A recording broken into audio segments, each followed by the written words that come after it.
Hay historias que no fueron escritas para entretener, fueron escritas para advertir. La de Caín no es un relato infantil sobre celos entre hermanos, es el momento exacto en que la humanidad descubre que puede destruirse a sí misma. Antes de Caín no existía el asesinato, no existía el cuerpo inerte sobre la tierra, no existía la sangre como ruptura, existía el conflicto sí, pero no la decisión de borrar al otro.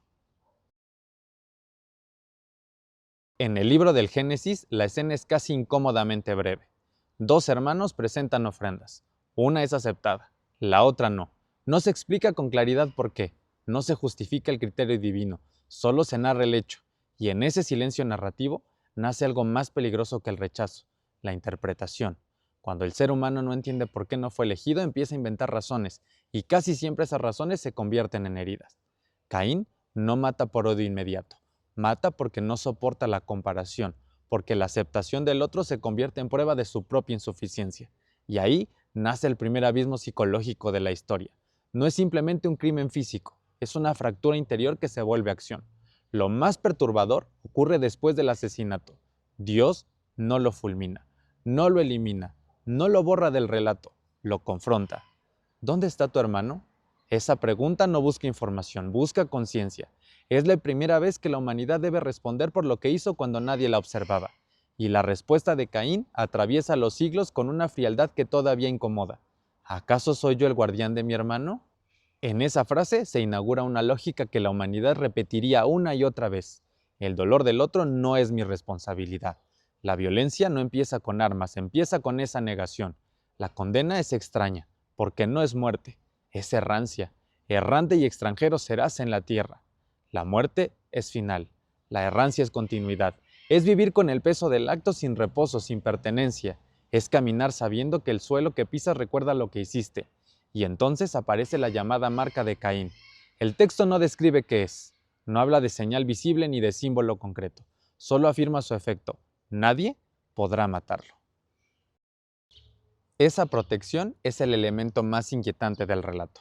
El primer asesino no es ejecutado, es preservado, no es borrado, es marcado y protegido.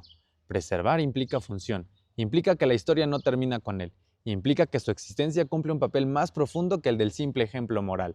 Algunas corrientes del gnosticismo interpretaron esta escena desde otra perspectiva. Allí se sugiere que el Dios que castiga no es necesariamente la fuente suprema de la divinidad, sino una entidad creadora limitada, el demiurgo. Desde esa óptica, el conflicto de Caín no sería solo moral, sino ontológico, el choque entre la conciencia humana y una autoridad cuya lógica no comprende. No se justifica el crimen, pero se amplía el escenario. Caín deja de ser un simple villano y se convierte en símbolo del ser humano enfrentando al misterio de lo sagrado. Ahora, hay otro detalle que rara vez se menciona. La descendencia de Caín es asociada con la fundación de ciudades, el trabajo del metal, el desarrollo cultural.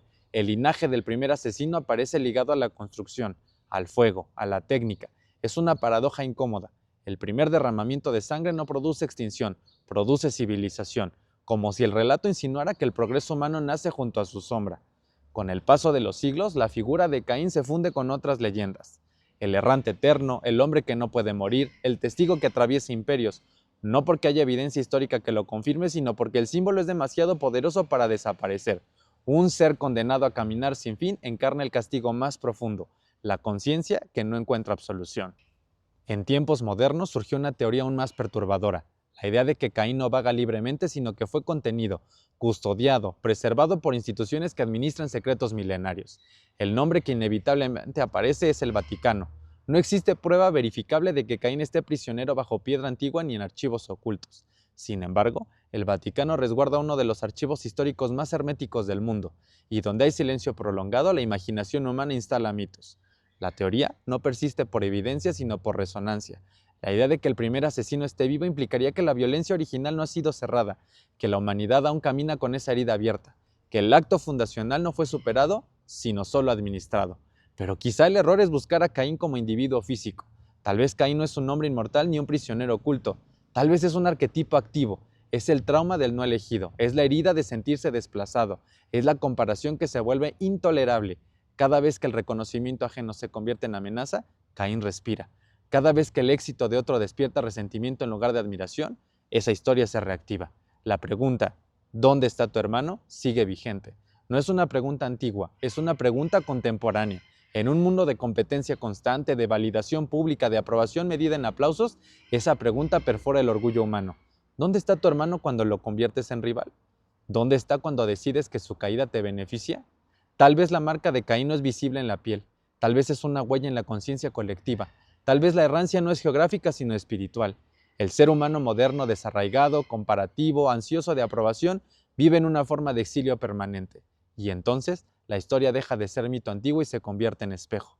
El terror no es el que Caín siga vivo en algún lugar oculto. El verdadero terror es que la estructura psicológica que lo llevó a levantar la mano sigue intacta entre nosotros. Caín no es solo el primer asesino, es el primer ser humano que no supo qué hacer con su herida. Y mientras la humanidad no aprenda a reconocer la suya, la pregunta seguirá resonando en cada generación.